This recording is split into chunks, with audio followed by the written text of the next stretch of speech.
미리 공지되지 않은 깜짝 이벤트 너무 감사드립니다. 잘들 쉬셨나요? 밖에 세차게 비가 내리던데.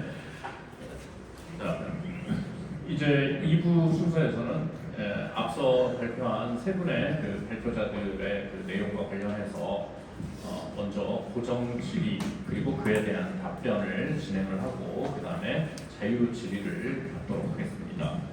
자, 먼저 첫 번째 그 제가 발표했던 제1기 추상미술과 관련해서 안태현 선생님께서 질의를 해주시도록 하겠습니다. 네, 안녕하세요. 이번 기회에 질의의 기회를 주신 이제 정동산 선생님과 이제 장관 선생님께 진심으로 감사의 마음을 먼저 전합니다. 이번 논문에서 이제 정원 선생님께서는 서양미술사에서 추상이라는 개념의推동 그리고 이제 이것이 한국에 어떻게 유입되고 이제 전개된 배경에 대해 다루어 주신 정문교 학생님의 이제 추상회화에 대해서 이제 다루어 주셨습니다. 특히 전후 한국 하단에서 이제 집단 발생한 추상미술 운동을 사회적 정치적 변화에 따른 새로운 가치 잡는 추영함과 더불어 한국적인 문화 담론을 담아내고자 하는 모색을 보여준다는 점에 주목하셨고, 이러한 환경이 정문교의 추상회화에도 영향을 끼쳤음에 대해서 함께 분석해 주셨습니다. 아무래도 이제 현재 이제 전쟁 직후 이제 한국 모더니즘 미술에 관한 연구가 그 작품 및 자료의 부족 등으로 이제 여러모로 미흡한 상황에 놓여 있지만, 그러한 어려움에도 당시 한국 화단의 상황을 파악할 수 있도록 상세한 설명을 덧붙여 주신 점에 매우 감사드립니다. 그래서 이번 기회에 제가 드리고 싶은 질의는 총 2가지입니다. 먼저 첫 번째 질의부터 전해드리겠습니다. 여타의 작가들이 구상을 해체해가는 과정에서 추상으로 이행하는 것이 일반적이라면 정문교 화백의 경우에는 추상의 첫 출발에 그 대상성이 회복되는 방향으로 변모했다는 점에 주목하시고, 이러한 현상은 작가가 몸담았던 시대적 상황 안에서 작품으로 표현하고자 했던 것들을 다른 방식으로 심화하는 과정으로 파악하는 것이 필요하다고 분석해 주셨습니다. 그런데 흥미로운 점이 있습니다. 이러한 추상에서 구상으로의 변모 양상이 정문교와 비슷한 시기 한국 하단에서 추상미술 운동에 투신했던 청년 작가들 중 그 현대미역 회원이었던 김서봉, 이양로, 김종휘 그리고 김충선 등 이제 여러 이제 작가들에게도 그 공통적으로 나타나는 지점이 있다는 점입니다. 물론 제가 언급한 작가들이 작업에서 추구하고자 한 바는 각 작가별로 다 다르기 때문에 이러한 이제 해석이 해당 작가들에게도 적용될 수 있을지에 관한 여부에 대한 그 발제자님의 의견을 여쭙고 싶고요. 그리고 두 번째 질의 같은 경우 이제 한국 현대미술 다시 읽기 4 초기 추상미술의 보편적 재조명에 수록된 이제 그 정문교 학생님 생전의 대담 자료, 그리고 이제 2015년 12월 제가 정문교 학생님 생전에 직접 인터뷰한 그 당시에 이제 정문교 학생님께서는 자신의 추상 작업이 기본적으로 반 아카데미즘이자 반 엠포르멜적인 작업이었다고 회고하셨습니다. 물론 이제 정문교 학생님께서 본격적으로 화단을 대기하신 시기가 엠포르멜이 한국 화단이 급속도로 번져나가던 시기였으므로 영향을 받았을 것이라고는 생각을 합니다. 하지만 생전 엠포르멜과 자신의 추상이 다르다고 강조를 하신 발언을 간과할 수만도 없다고 생각을 하고 있습니다. 그렇다면 정문교의 추상회화에서 한국 화단의 엠포르멜 회화와 차별화될 수 있는 해석의 여지는 무엇이 있을까에 대해서 질의를 드리고 싶습니다. 네, 제 예상보다도 훨씬 더 예민한 질문 감사드립니다.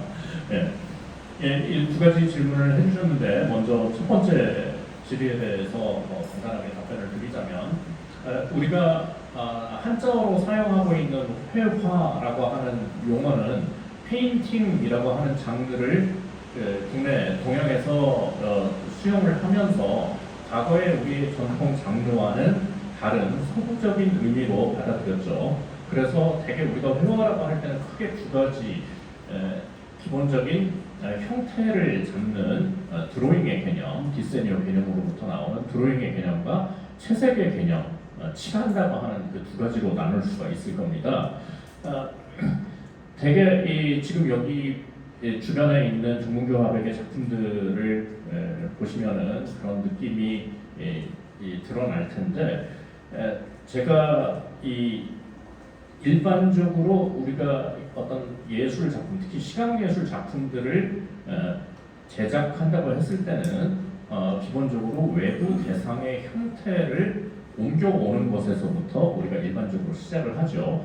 그런 의미에서 아까 추상미술의 이 발생과 전개 과정에 대해서도 논의를 했을 때 그 안에서도 나왔듯이 대개는 이 형태 고대의 그 그리스 그리고 이제 서구의 경우 또 르네상스 이런 시기를 거쳐서 재현론, 모방론에 따라서 외부 대상을 우리가 쉽게 지각할 수 있는 시각적으로 식별할 수 있는 그런 대상들을 먼저 만드는 것이 예술 활동의 근간이라고 생각을 했었죠. 그런데 우리가 실제로 미술을 배울 때도 거기에서부터 먼저 출발을 하는 것이 일반적이고요. 그러한 일반론에서 보자면 먼저 우리는 형태를 포착을 하고 그것을 그려내는 형태화를 하는 과정에서 그 이후에 자의식과의 결합 속에서 그것을 다시 해체하는 방식으로 나가는 일반론을 말씀드린 거고, 그리고 지금 여기서 이제 언급해 주신 이런 작가들 역시 정몽규 화백과 유사한 관점에서 특이한 작가라고 볼 수가 있겠죠. 이런 과정에서 본다면요. 네. 그런데 이제 제가 구체적으로 그런 언급해 주신 작가들과의 개별적이고 구체적인 실질적인 그 비교를 하지 않은 이유는 일단 총론 안에서 정몽규 화백의 강론을 다루기 위한 그런 정치 작업이었기 때문에 앞으로 더더욱 그 연구가 진행이 되면 이런 부분들이 교차 비교 연구가 앞으로 계속 수행이 되어야 될 거라고 생각을 합니다. 그리고 앵코르멜과 관련해서는 제가 아까 발표문에서도 이제 그런 언급들을 했지만 대개 서구에서 앵코르멜의 발생 같은 경우 특히 2차 대전의 와중에 형성이 됐죠. 이미 1차 대전에는 다다라고 하는 것이 무정부주의적인 관점과 반전통 반미학의 기치를 내걸고 모든 조형 의지를 파괴하는 데 목적을 두었습니다.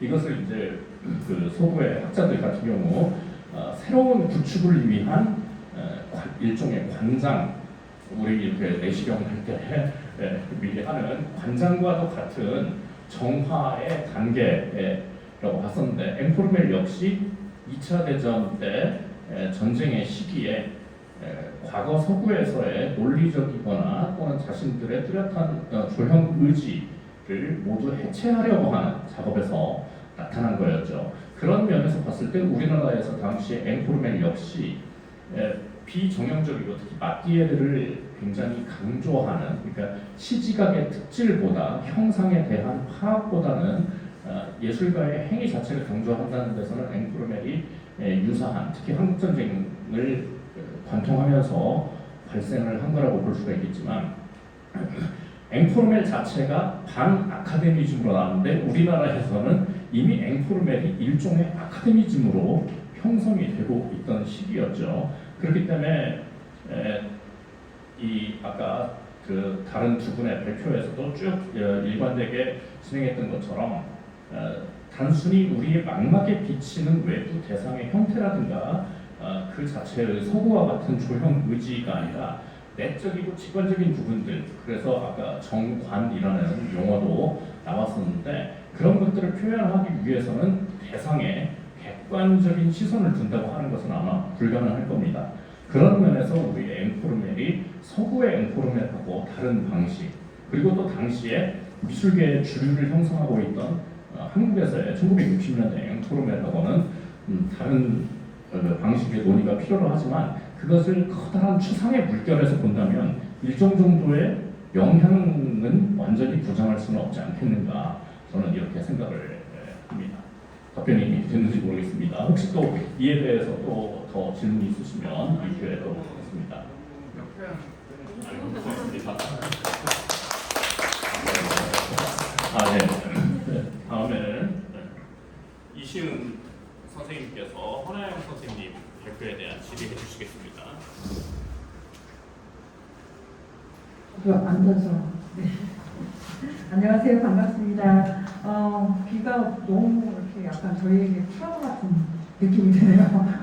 이제 좋은 기회여야 되는데 약간 오늘 먼저 제가 저기 여기 오게 돼서 너무 감사하고요. 전 파주 전시를 장원 선생님이 기억하셔가지고 또 잠시 들려봤습니다. 거기도 역시 되게 좋더라고요. 그래서 기회가 되시면 파주도 또 가보시면 좋을 것 같다는 생각을 하고 있고요. 오늘 저기 허나영 선생님께서 이렇게 발표해 주셨는데 약간 저는 되게 재밌게 읽었습니다. 일단 재밌게 읽었고 그 다음에 예술적 가능성과 역동적 감각이라는 제목을 루드에서 보셨는데 루드 이미지 하면은 저희가 약간의 선입견과 그 다음에 이제 아름다움에 대한 미학적인 그 다음에 현학적인 용어들로 많이 얘기를 하고 있다고 보여집니다. 그래서 보면 하나영 선생님께서 연구하시는 내용은 고대 그리스에서부터 루드의 이미지에 대한 얘기를 이제 끌어오셨고, 그 다음에 이제 정문규 작가님께서 그리신 작품에는 여체의 다양한 움직임을 중심으로 하는 조형적 특성과 회화성의 양상이 굉장히 잘 보인다라는 그런 관점을 적용해 주셨습니다. 또한 거기에서 굉장히 제가 재미있게 본 건 뭐냐면 여성을 통해서 거짓없는 원초적인 참모습, 소위 말해서 이제 여성이 갖고 있는 어떤 인택성과 생명성에 대한 얘기들을 끄집어 오신 것이 아닐까라는 생각이 들어서 그 부분이 좀 좋았고요. 근데 저는 이제 논지에 대해서는 잘 이제 해석을 해주시고 연구를 하셨기 때문에 그 부분도 있지만 제가 관심 있어 하는 부분에서 좀 집중을 하자면 여기서 이제 연구하신 부분에서 이제 존 버거의 논의를 끌어오셨습니다. 그래서 루드가 어떤 관점이다라고 하는 그 부분이 있는데 특히나 이 얘기의 논점에서 이제 예시를 들은 것 중에 마네 올랭피아나 그다음에 이제 그런 외의 작품들을 예시를 들어서 옷을 벗는 여인의 이미지, 그다음에 루드 이미지가 가진 어떤 의미적인 차이에는 문화적 배경이 있다라고 설명을 주셨습니다. 근데 이제 저희가 정 작가님의 그런 작품상을 볼 때 그 시선과 응시라는 부분을 현대 미술에서도 굉장히 중요한 지점이라고 생각이 됩니다. 특히나 이제 마네 올랭피아 같은 경우는 여러 지점에 있어서도 계속 회자가 되는 지점이기도 하고 저희가 미술사적인 관점에서 봤을 때도 중요한 지점이라고 생각이 들어요. 그래서 만약에 시선과 응시의 지점에서 본다면 현대 예술에서 또 어떤 얘기를 끌어올 수 있는지가 질문사항이 될 것 같고요. 두 번째로는 뭐냐면 그렇다면 대체적으로 이제 시선과 응시의 개념에서 저희가 접근을 하다 보면 올랭피아 같은 경우는 대부분 이제 저희가 눈이 있기 때문에 눈으로 바라보는 시선이 굉장히 중요한 응시의 관점과 시선의 관점을 이끈다라고 생각하는 지점도 있고 그리고 또한 그런 부분들이 관능적인 미학을 자아내는 그런 루드의 관점에서 본다면 그런 해석들도 있을 거라고 생각이 됩니다. 근데 이제 허 선생님이 이제 얘기하시고 싶어하는 거는 시선이 눈에 국한된 것이 아니라 결론적으로는 관능적이고 예술적인 표현들을 준 덩어리감, 그다음에 이제 여체의 덩어리감과 운동감으로서의 해석이 더 많았었던 것이라고 보여져요. 그래서 그 부분은 제가 잘 이해가 됐는데 그 부분에 이제 좀 더 확장을 한다면 시선과 응시 개념을 적용한 또 다른 시각적인 부분들이 있을지가 질문이 되겠습니다. 네, 이시영 선생님의 질의 감사드립니다. 그리고 저 역시 이제 앞서서 발표할 때는 비가 갑자기 와서 저도 너무 놀래서 감사하다는 말씀을 못 드렸는데 어쨌든 정문규 화백님의 이렇게 멋진 학술 대회를 멋진 장소에서 할 수 있게 되어서 초대해 주셔서 너무나 감사하다는 말씀 뒤늦게나마 드리고자 합니다. 우선 두 가지 질문을 주셨는데요. 첫 번째는 아무래도 이게 2부 시리즈라고 하는 것 자체가 여체를 소재로 하고 있기 때문에 아무래도 정문규 작가님의 그런 추상에서 누드, 그다음에 자연주의 그림으로 가는 어떤 예술의 연장에서 약간 조금 더 벗어나서 누드화라고 하는 어떤 조형적 이미지, 시각 이미지에 대한 논의를 빼기는 쉽지가 그렇지가 않습니다. 그래서 그런 점에서 아무래도 이진 선생님께서 조금 더 부연 설명을 할 수 있게끔 그 질문을 주신 것 같습니다. 그래서 제가 발표에서도 잠깐 이제 그 존버거의 관점을 얘기를 하면서 누드에 있어서의 시선과 음식에 대한 개념을 이야기를 했는데요. 여기에 대해서 뭐 굉장히 깊이 이야기할 것은 아닌 것 같습니다. 왜냐하면 정몽규 작가님 작품에서는 오히려 그런 부분이 배제가 되어 있기 때문이죠. 하지만 혹시 이제 이 누드 이미지를 가지고 조금 더 동시대적인 관점, 지금 현재의 관점에서 정몽규 작가님의 어떤 작품들을 분석을 해볼 수 있다라고 한다면 어떤 한국 회화나 혹은 어떤 현대 미술에서 보이는 누드의 개념 혹은 어떤 시선과 음시의 개념을 중심으로 조금 깊이 있는 분석을 해봐도 좋겠다라는 생각을 잠시 했습니다. 제가 지금 하겠다는 건 아니고요. 왜냐면 그걸 하면 너무 얘기가 길어지기 때문에. 네, 그래서 하지만 이제 또 그런 것이 있습니다. 정몽규 작가님이 이 작업을 했을 때는 오히려 이런 관점들이, 그러니까 일종의 좀 좁게 보면 페미니스트적 관점이 될 수 있는데 이런 관점들이 더 활발한 논의가 되어 있지는 않던 혹은 시작되고 있었던 시점에서 만들어졌던 시작이 된 연작이라고 볼 수가 있고요. 오히려 지금은 1990년대 이후 2000년대 그다음에 2020년대 와서는 그런 시선과 응시에 대한 개념은 굉장히 중요한 작품에 있어서 중요한 요소가 되고 이런 점에 있어서는 뭐 너무나 잘 아시겠지만 신디시 서먼이나 바네사 비크로포트나 혹은 마리아 아브라모비치의 이런 다양한 어떤 퍼포먼스나 예술적 행위들, 사진들 이런 걸 통해서 충분히 많은 논의가 더 자세하고 깊이 있게 되고 있다라고 생각을 합니다. 그런 점에서 혹은 혹시 다음에 또 기회가 된다면 좀 한국 현대미술에 있어서의 누드화의 개념이나 그런 관점들을 좀 분석을 해봐도 좋겠다라는 생각이 듭니다. 이어서 두 번째 이제 질문에서는 오히려 그런 점들을 이제 정몽규의 누드에서는 구체화가 되어 있지 않기 때문에 그런 점에 대해서 또 뭐 다른 것이 있는지 혹은 부연 설명을 요청을 해주셨는데요. 오히려 이제 정몽규의 누드의 경우 이제 정몽규 작가님은 에로티시즘이라는 단어를 사용을 하시긴 하셨지만 그것이 정말 어떤 인간의 욕망으로서의 에로티시즘이 아니라 시각적, 예술적 반응성으로서의 에로티시즘이라는 점이고요. 그런 점이 오히려 얼굴과 시선을 제거시켰죠. 그러니까 얼굴이 드러나 있는 작업에서도 지우고 그리기를 반복하는 과정을 통해서 눈빛과 얼굴 형태의 구체적 대상을 다 지웠기 때문에 오히려 이제 보는 관람자로 하여금 제가 발표에서도 얘기 드렸듯이 누드를 하나의 수동적 대상, 소비되는 대상으로 보는 것이 아니라 조형적 요소로 볼 수 있게 하는 오히려 시선과 응시를 제거함으로써 그런 의미를 더 강화시키는 요소를 특성을 가지고 있다라는 점에서 더 중요한 의미를 갖고 있지 않나라고 생각을 합니다. 네, 답이 됐을까요? 네, 네 감사합니다. 네, 지루와 감사합니다. 아마도 누드라고 하는 장르 자체에 집중을 한다면 기존의 현대미술에서 다른 작품들과 관련한 음시, 시선의 이야기를 좀 더 집중할 수가 있겠지만 또 정몽규 화백의 작품에서 본다면 오히려 아까 홍경환 선생님의 쓰신 단어 정관이라고 하는 것이 또 하나의 전체의 작품들을 관통하는 굉장히 중요한 용어이자 개념이 아닐 듯 싶습니다. 또 그런 생각이 드는데 그런 면에서 지금 던져주신 질문이 화나영 선생님 답변 중에서도 언급하셨듯이 한국 현대미술에서의 누드라는 것은 또 무엇인가라고 하는 것으로 확장을 해서 인체, 누드, 시선 이런 것들로 더 연구가 된다면 한국 현대미술 연구가 훨씬 더 깊이 있고 또 풍부해질 거라고 생각이 듭니다. 좋은 질문 감사하고요. 다음으로 이제 고정질의 마지막으로 조병진 박사님께서 홍경환 선생님의 발표에 대한 질의해 주시겠습니다.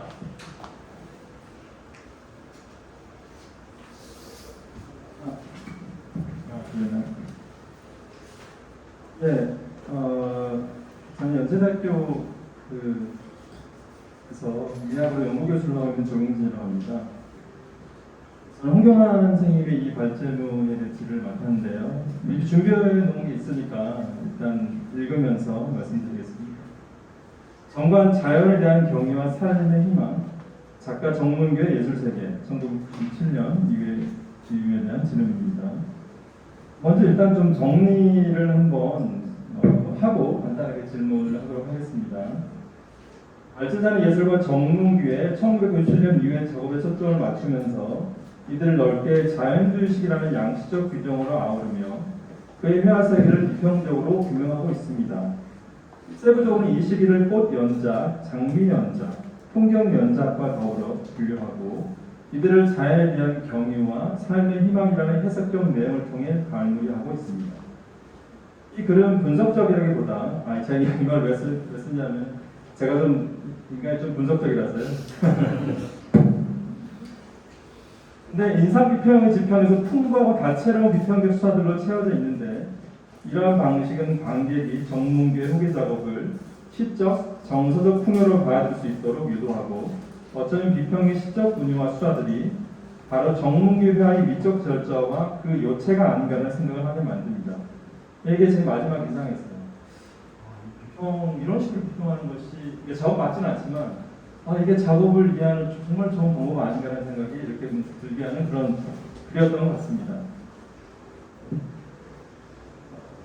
이 글은 정문규의 작업과 공명하여 그러니까 이 선생님의 비평글이 이 작업과 공명해가지고 뭔가 자꾸 새로운 생각들이 들도록 만들더라고요. 그 어떤 생각을 들게 만드는지 제가 맨 마지막에 말씀을 드리도록 하겠습니다. 이렇게 하는 것이 참 비평이 중요한 이유가 아닌가라는 생각이 이제 들었어요. 요 말이 갑자기 떠올랐는데 어떤 철학자가 시를 설명하면 시를 성장시키는 것이다 이런 말을 했는데 정문 선생님의 이 후기 작업이 그런 어떤 지위를 갖고 이 비평도 그렇게 대응을 해서 둘이 이런 식으로 공명하게 만드는구나 라는 생각이 들었습니다. 지를 일단 정리를 좀 하면서 지를 이제 할게요. 발제자는 위의식이 정문계의 회화를 의미하는 것이 모든 다른 어떤 것이 아니라 바로 그의 것을 만드는 것. 그러니까 정문규 작업의 독자성의 이 본질은, 이 특이성의 본질은 정관의 태도에서 비롯된다고 말하고 있습니다. 그럼 이 시기를 자연주의 시기라고 말할 때 자연주의적 형과색은 모두 이 정관으로부터 비롯된다고 그렇게 말씀하시죠. 그의 말을 들어보면 생의 율동과 자연에 대한 찬미, 일상성 예술과 정관의 조화로움이 감정의 온도 아래 꽃봉오리처럼 피어나고 있다는 게 옳다. 이렇게 말씀하셨고요. 이들 작업은 그 자체로 웅장하지만 대상에 대한 깊은 정관의 세계가 작가의 연륜과 경험, 감정의 온도에 덧칠되면서 자연과 생명성은 이전 대비 훨씬 묵직하게 구출된다. 이렇게 말씀하셨고 역군의 정관은 하나의 대상에 대한 주관의 태도로 이건 제 말인데 그 자체로는 철학적 태도에 가깝지만 여기에 정문이라는 삶의 특이성과 의미에 감정의 온도 이건 이제 홍경현 선생님이 말씀하셨고요. 감정의 온도, 즉 병마를 이겨낸 생에 대한 동정과 찬미, 환희의 감정, 그 원천으로서 마찬가지로 생으로서 자연에 대한 경외와 예천의 감정들이 입혀지는 거죠. 컬러링 돼서 미적 예술적 태도로 전환된 것이 아닌가 그렇게 보입니다. 그러니까 정관은 단순히 철학적 태도가 아니라 미적 예술적 태도로 이렇게 전환된 상태로 보인다는 거죠. 그렇게 말씀하시는 것 같았어요. 결국 그의 회화는 세상에 존재하는 자연과 다기한 인형의 본을 헤아려 자신만의 시선과 문법으로 언어로 정관의 의미를 재해석한 것이다 이렇게 말씀하셨습니다. 특히 그의 작업엔 이것도 제 얘기인데 감정이 자연 대상의 특이성과 생명성에 자신을 수상하는 자연배기 블레를 좀 넣은 것 같아가지고 자연배기 그러니까 꽃배기 같은 어떤 것을 하나할 수 없는 정동적이고 강도적인 생성으로서 꽃배기와 같은 이런 작업은 그렇게 느껴져요. 그런 심리적 전제라는 정황이 엿보이는데 이 역시 미적 태도로서 정관과 무관하지 않은 것으로 보입니다. 이제 질문을 좀 드리고 싶은데 그러나 정관의 미적 태도가 정문계의 화세계를 규명하는 열쇠라고 해도 아직 명료하게 미적되지 않은 점들이 있고 이에 대해서는 구현이 필요한 것으로 보입니다.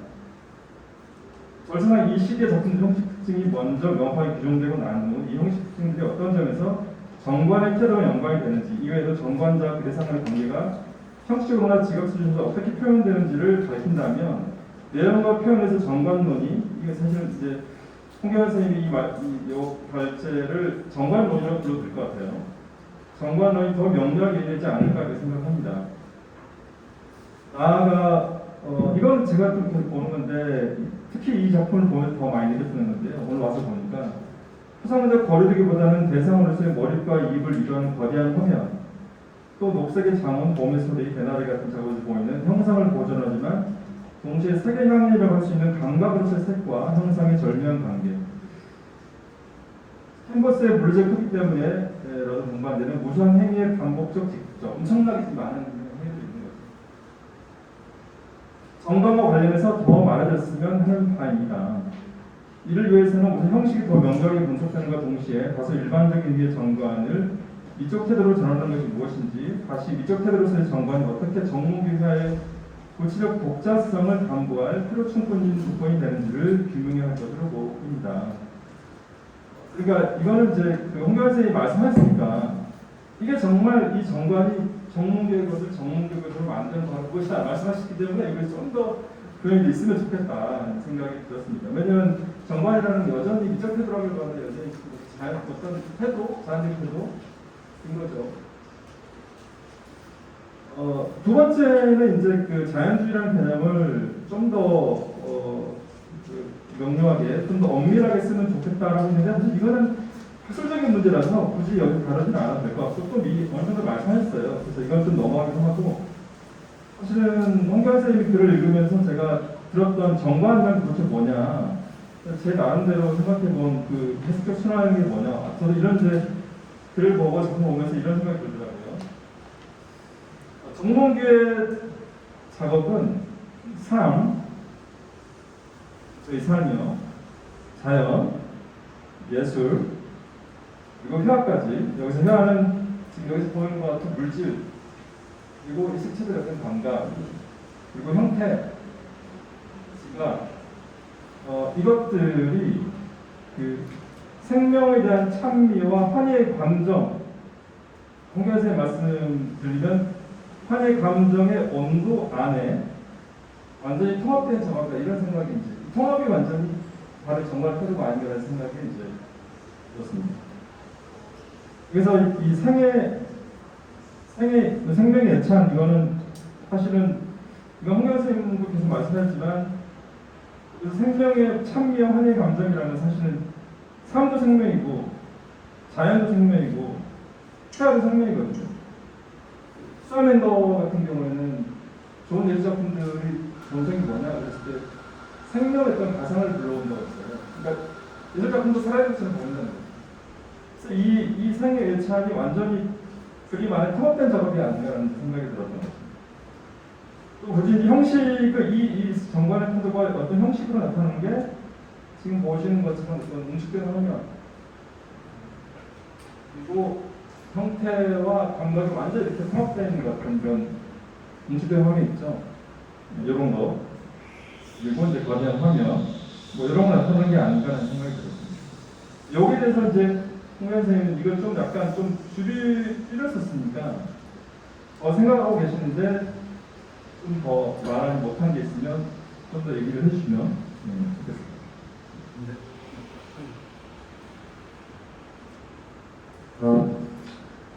사실 제 발제문을 우리 조경재 선생님한테 이틀 전에야 전달이 됐어요. 커뮤니케이션이 약간 미스가 있어서. 그런데 오늘 아침에 이렇게 질문을 열어봤는데 너무 좋은 거예요. 질문이 예리하고 저 세미나 많이 해봤지만 그냥 뭐 더 잘한다 이래서 끝나거든요. 근데 내가 봐도 다시 한번 이렇게 짚어봐야 될 요소들을 두 가지 질문을 했지만 실제로는 제가 봤을 때 세 가지였어요. 그래서 오늘 아침 또 새벽부터 6시에 일어나가지고 부랴부랴 답장을 썼어요. 나도 그러면 정직하게 답변하리 라는 생각에 썼는데 제가 좀 아까 전에 이제 발제를 하면서 약간의 우리가 대화에서 채워지지 못한 부분을 서로 감각적으로 채운 것 같아요. 그래서 자연주의에 대한 그 서술은 빼고 가겠습니다. 자연주의 맞는 말씀을 하신 거예요. 자연주의라는 용어를 쓸 때 이것이 굉장히 그 대상을 약직화하거나 관념적 표현을 해가지 않고 보는 그대로를 충실히 재현하는 것이 우리가 알고 있는 서구식 자연주의이기 때문에 전문가들의 말고는 거리가 있거든요. 그런데 제가 자연주의를 썼는데 사실 거기에는 이제 연유가 있었어요. 네, 그래서 그렇게 생각을 또 해봤죠. 그래, 자연주의보다는 차라리 자연관 이게 더 어울리지 않을까? 라는 생각을 우리 조경진 선생님의 질문을 듣고 제가 합당하다고 생각했던 근거를 약간 배제하고 자, 뭔가 좀 맞지 않을까라는 생각도 조금 더 해보게 된 계기였습니다. 그래서 원고를 조금 더 수정해야겠다 라는 결론까지 제시하신 부분이 있었습니다. 그래서 고맙고요. 자, 정관. 네, 저는 일종의 우리가 살다 보면 불교에서는 아상이라고 합니다. 살다 보면 겪는 그런 불편한 감정들, 고통, 사랑, 희망 이것이 다 아상에 포함되는데 그것을 극복하려면 무아에 빠져야 되는 거예요. 사실 그 무아에 빠지는 게 인간 삶에서 쉽지 않죠. 그래서 그러면 가장 손쉬운 방법은 무엇이냐? 내려놓는 거거든요. 내려놓고 세상을 부관법으로 보는 거죠. 네. 그 전에는 치열하게 살았다는 거예요. 60년대부터 노조할 때까지는 치열하게 살았지만 한번 질병을 앓으면서 다소 약간 부관법으로 보게 되는 세상을 관조하게 되는 저는 그거를 이제 정관이라고 개념화한 겁니다. 그래서 질문만 일단 요점을 정리해서 두 가지를 하면 이거였습니다. 이 시기 작품들 90년대입니다. 형식적 특징이 먼저 명확하게 규정되고 난 후 이 형식적 특징들이 어떤 점에서 정관의 태도와 연관이 되는지 이 외에도 정관자와 그 대상 간의 관계가 형식적으로나마 지각 수준에서 어떻게 표현되는지를 밝힌다면 내용과 표현에서 정관론이 더 명료하게 이해되지 않을까. 이게 첫 번째 질문이었습니다. 제 얘기는 이렇습니다. 일단 정관은 무상하다고 느낄 수 있는 현상계, 부질없는 거죠. 한번 세상을 살게 되면 과거에 했던 그런 치열한 삶이 앞만 보고 달리던 그런 인생 삶이 부질없는 거예요. 그래서 무상한 현상계를 지탱하는 그런 본질, 그 이념적인 것을 가시적인 것이 아니라 마음으로 보게 되는 그런 상태를 저는 정관으로 해석을 했습니다. 그래서 정몽규의 90년대, 정몽규 선생님의 90년대 작업의 형식은 정몽규 선생님 스스로 밝힌 일체 내 마음속에 있는 어두운 색을 전부 배격하고 자 과거에 있는 작품들 누드화, 추상화 어두워요 사실. 네, 무채색이고 어둡습니다. 이걸 배격하고 새롭게 생생하고 밝고 활기찬 색감을 가지고 오로지 자연을 추구하는 작업을 하고 싶다. 네. 지금 보고 있는 이 작업들이 그 대표작들이에요. 선생님이 말씀하신 그 하고 싶다는 그 욕구가 다 반영이 되어 있습니다. 우리는 저는 그 90년대 작업의 형식을 논할 때는 바로 이 그림 자체에서 이 말씀에서 힌트를 찾을 수 있다고 봤고요. 구상성, 구상이죠. 오늘 말하면 구상성을 토대로 한 생명성의 그 내속이 그 추구하는 바가 그리드된, 그러니까 추상성과 그리드된 형식을 뒷받침하고 있는 모습도 살짝 읽을 수가 있습니다. 그런 관점으로 생성된 것이 밝은 색채를 통해 꽃과 나무 등의 형상화라고 봤고요. 희망과 경이로움을 표현하게 되는 90년대 작품의 맥락이라고 해석을 했습니다. 그리고 이것이 자연 시리즈가 됐습니다. 실제로. 저는 이와 같은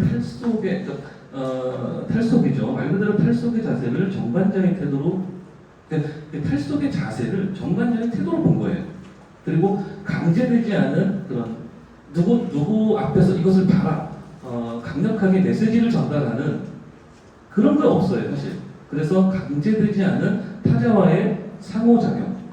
그래서 거기서부터 경험할 수 있는 자연과 예술의 어떤 상태, 이것이 진짜 정관의 태도가 아닐까. 우리가 그것을 북추구해야만 되는 게 아닐까. 정몽규 선생님이 작품 볼 때 그렇게 해석해서 정관이라는 용어를 유독 강조를 했고요. 따라서 결론만 말씀드리면 무상한 현상계를 시간으로 비추어 본다는 의미였고요. 작가는 현상계의 자연과 자연의 삶을 등지시키면서 창작의 시간 속에서 세상에 존재하는 다양한 그 인연들, 다기한 인연들의 그 본, 그러니까 정관에 갖고 있는 본질, 이념적인 것에 대한 시선을 바라보는 태도, 그것을 헤아리고 작가의 시선과 문법으로 정관의 의미를 재해석할 수 있지 않을까라는 것으로 봤습니다. 그래서 이 시기 작품들의 형식적 특징이 바로 저는 정관이 갖고 있는 태도가 갖고 있는 그 특징이라고 봤고요. 일단 첫 번째 바로 그렇습니다. 두 번째는 다소 일반적 의미의 정관을 미적 태도로 전환하는 것이 무엇인지 다시 미적 태도로서 정관이 어떻게 정몽규 회화의 구체적 독자성, 그 독자성을 담보할 필요 충분 조건이 되는지가 규명되어야 할 것이다. 이 규명, 규정, 이게 연구자들의 특징 잘 쓰는 표현이에요. 규명. 우리 마치 무슨 평론가들은 뭐 법정이 안 되는 듯한 느낌? 네. 특히 이런 그 메타 비평 같은 거 하게 되면 두려운 용어가 규명이에요. 오늘 아침에 이걸 규명? 이게 직관적으로 다가오는 건데 규명? 고민 많이 했어요. 근데 저는 그래서 제 나름대로의 방식으로 말씀을 드리면 앞서도 언급한 대로 강제되지 않은 타자와의 상호작용 간에 경험하는 자연과 예술의 심리적 상태로서의 정관. 이 이상 설명이 안 되는 거예요, 저한테는. 이게 규명이 아닐지 몰라도 그 이상 나아갈 수 있는 방법이 없어요. 그래서 삶과 자연에 관한 작가의 인식 태도를 가르칠 수밖에 없는데 이 코스를 내가 작가가 아닌데 어떻게 설명하냐고. 그래서 규명에는 조금 조경래 선생님 마음에 들지는 않을지 모르지만 대상 자체에 함몰되지 않고 일정한 거리를 유지할 때 비로소 가능한, 그래서 제가 부관법이라는 표현을 또 쓴 거고요. 유관에 의해서 포착된 객관이라는 조건을 마음을 통해서 재구성하려는 그 태도가 다시 정관으로 귀속되는 논리. 여기까지가 제가 할 수 있는 최대한의 규명은 여기까지입니다. 따라서 정문교의 정관은 자연을 교묘히 바라보며 스스로 깨달음을 얻는 정관자로서의 살아보고자 했던 정문교의 삶과 맞닿는 부분이 있다. 네. 참 이거는 연구를 더 해야 되는 부분이긴 한데요. 일단 제가 표피적으로 느낀 정문교 선생님에 대한 내용은 그랬습니다. 자, 그리고 안 하신다고 했으니까 자연주의는 빼고 가는 걸로 하겠습니다. 어쨌든 너무 좋은 질문이어서 저한테 숙고할 수 있는, 다시 한번 연구할 수 있는 계기를 심어 주셨습니다. 다시 한번 감사드리고요. 저는 답변 여기서 마치겠습니다. 네, 아주 구체적이고 핵심적인 그런 질문, 또 그에 대해서 아주 그 성의 있는 답변 너무 감사드립니다. 어떻게 조 박사님은 답변에 만족을 하셨습니까? 네. 아마 저 역시 이 각 지리자들의 질문을 듣고 또 그에 대한 발표자들의 답변을 들으면서도 거기에서 또 꼬리에 꼬리를 물고 이어지는 여러 가지 그 질문 사항들이 있지만 아마 여기 계신 다른 분들도 마찬가지일 거라고 생각을 합니다. 그래서 아까 발표한 내용들에 대해서 이제 우리 참석해 주신 분들이 또 질문을 해주실 수 있기 때문에 제가 좀 자리를 옮기면서 저는 왜 정문교육실관에 오면 사회주의자가 되는지 모르겠어요. 모든 사회를 발표를 했는데도 사회까지 시키면 혹시 이 어느 그 발표자들 상관없이 각각의 그 내용들에 대해서 여기 계신 분들이 궁금한 점, 질의를 하고 싶은 부분이 있으시면 질문을 드리도록 하겠습니다. 그런데 먼저 말씀을 먼저 한 가지 드려야 되는 게 원래 3시부터 5시까지로 이렇게 예정이 돼 있었지만 벌써 5시 반이에요. 그리고 식당 예약이 6시까지 돼 있다고 6시에 가는 걸로 돼 있다고 합니다. 식당이 여기서 많이 먼가요? 5시 이후에 갈 거였어요.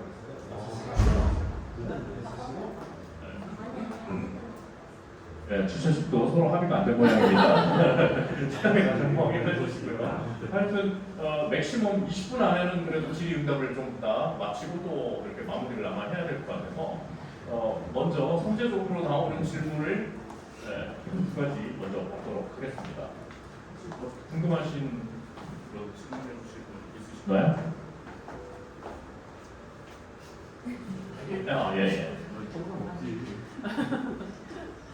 깊은 질문은 아니고요. 그냥 아까 그 선생님께서 발표하실 때 내용에서 항상 선생님이 발표하셨던 그 내용 중에서도 그렇지만 항상 무슨 황토색 하면은 맨날 무슨 김상철 선생님이 하시는 거예요. 그리고 맨날 우리나라 그 작가분들이 하면 왜 계속 해석할 때 황토색은 토속적이고 이런 식으로 해석이 되는지 다른 식으로 해석이 될 수는 없는지, 다른 발상이라던가 어떤 개념적인 그 새로운 그 학설이라던가 그런 거를 평론가 선생님들이 따로 제시할 수는 없는지, 그런 건 없는가 싶어가지고 한번, 예.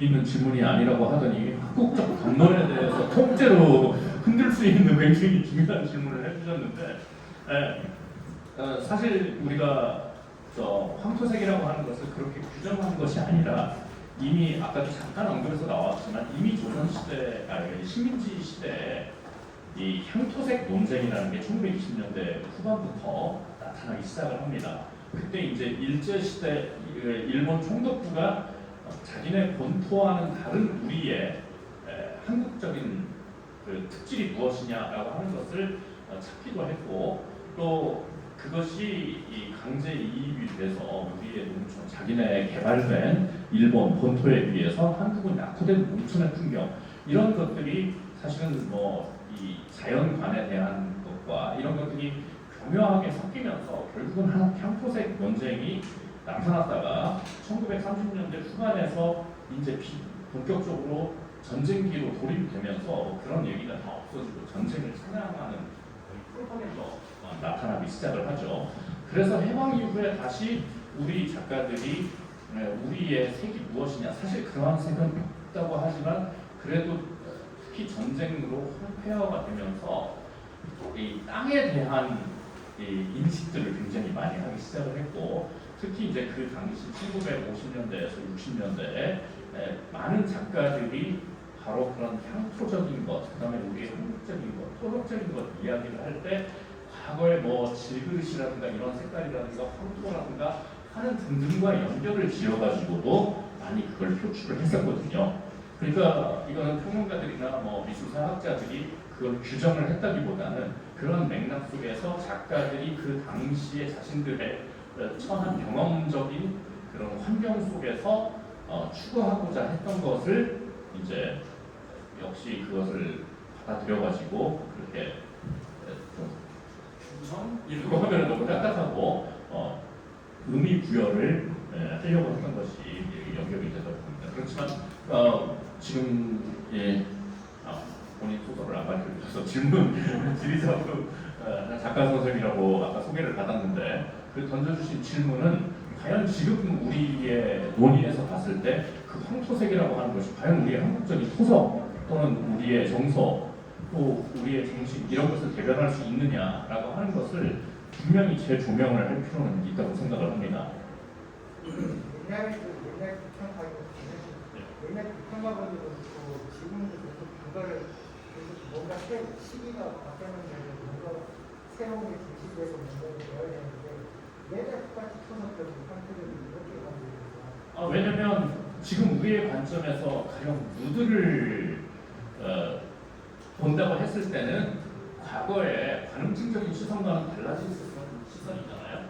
그렇게 볼 수가 있겠지만 그 당시에 특히 이제 황토라든가 이런 것에서 어떤 질감이라든가 아까 정문규 선생님 같은 경우는 이 거의 백색으로 나타나는 게 이 점토의 색에서부터 그리고 그 질감이 이렇게 온 것처럼 구체적으로 작가들이 자기가 투영을 하고 직접 의도한 바가 있다면 거기에 일단 충실해야 되기 때문에 그에 대해서 거기에 집중을 하는 거고, 하지만 거기에서 뭔가 또 다른 우리 시대의 정신으로 바라볼 수 있는 또는 새롭게 해석할 수 있는 부분이 있으면 또 그것을 그에 맞게 해석을 시도해야 된다고 합니다. 그래서 선생님의 질문 굉장히 한국 현대미술사의 굉장히 중요한 미학적 담론을 새롭게 생각해 볼 수 있는 계기를 던져주신 거라고 말씀드립니다.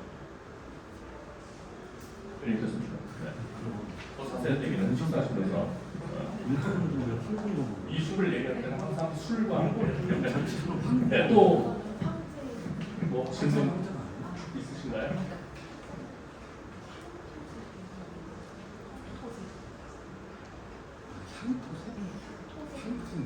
질문이 없으신가요? 다들 너무 수줍으시면 식사 자리에서 이런저런 얘기들을 차라리 나눌 수 있는 게 훨씬 더 나을 것 같습니다. 정종산 선생님 어디 가셨나요?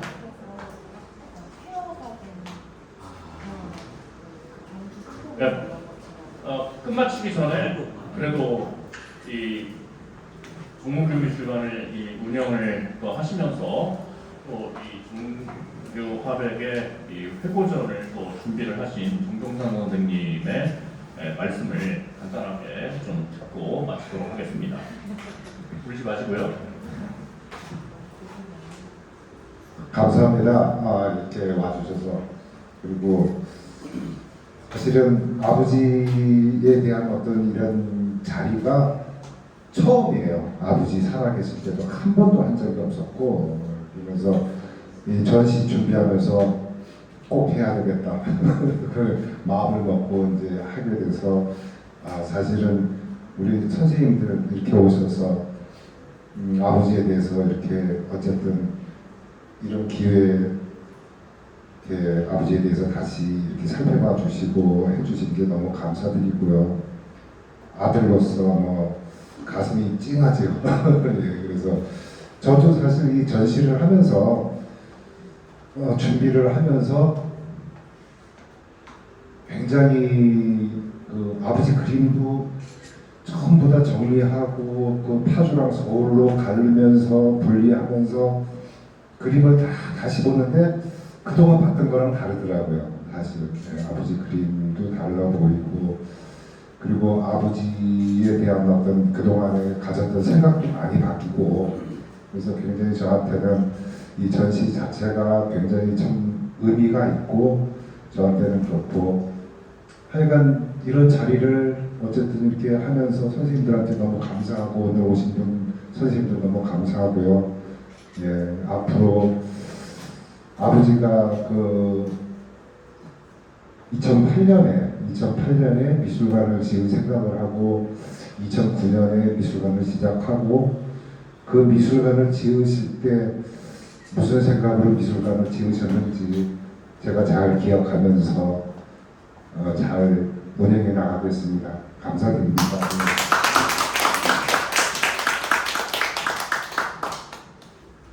네, 네, 말씀 감사합니다.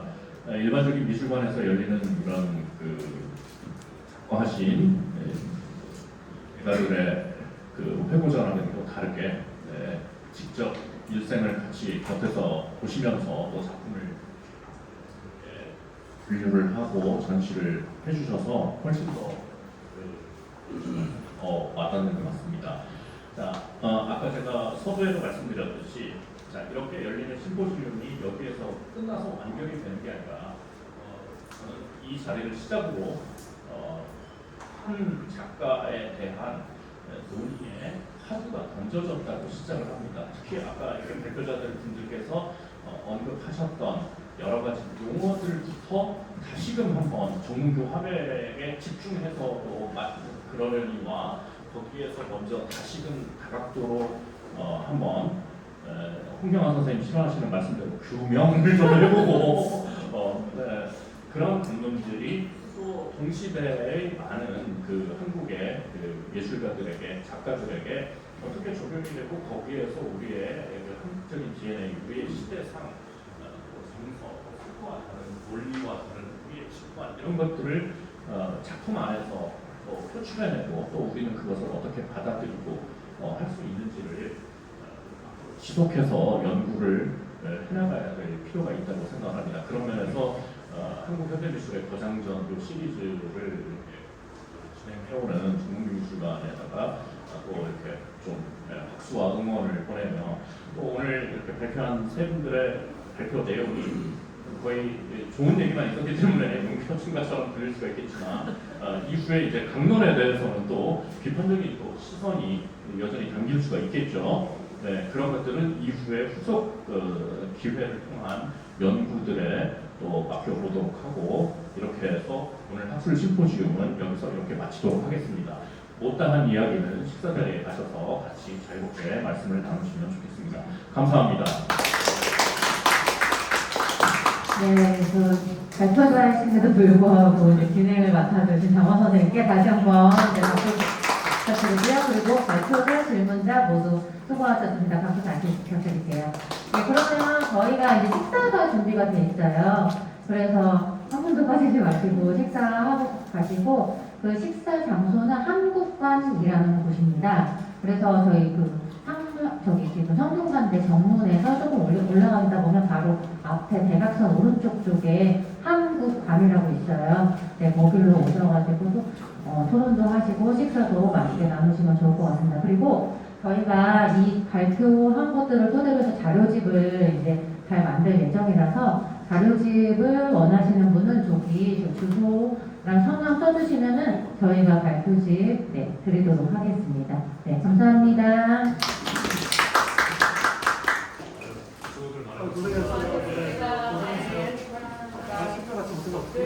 다음에 차표가 애매해가지고 너무 없어요. 그래서 되게 애매한 시간. 미리미리 해놔야지 그걸.